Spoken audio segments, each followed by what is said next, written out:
Security नुक्ता नज़र से पाकिस्तान के लिए कौन से शहर महफूज? एशिया कप और वर्ल्ड कप के बारे में गैर यकीनी सूरत हाल।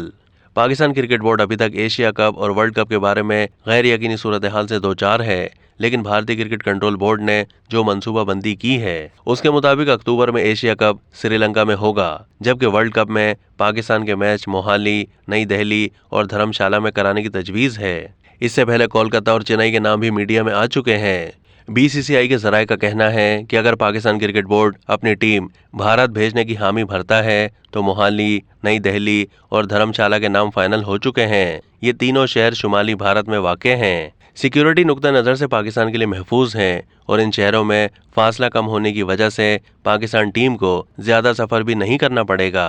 कोलकाता और चेन्नई में फासला ज्यादा है। मुंबई में बीसीसीआई के हेडक्वार्टर में वर्ल्ड कप मैचेस इन तीन शहरों, जबकि एशिया कप श्रीलंका में कराने की तजवीज सामने आ रही है। जून में इस बारे में फैसला होने का इम्कान है। जून में इंग्लैंड में आईसीसी बोर्ड मीटिंग के साथ एशियन क्रिकेट काउंसिल की मीटिंग भी कराने की कोशिश की जा रही है। अब तक के लिए इतना ही। मजीद मालूमात के लिए डेली जंग के यूट्यूब चैनल को सब्सक्राइब कीजिए।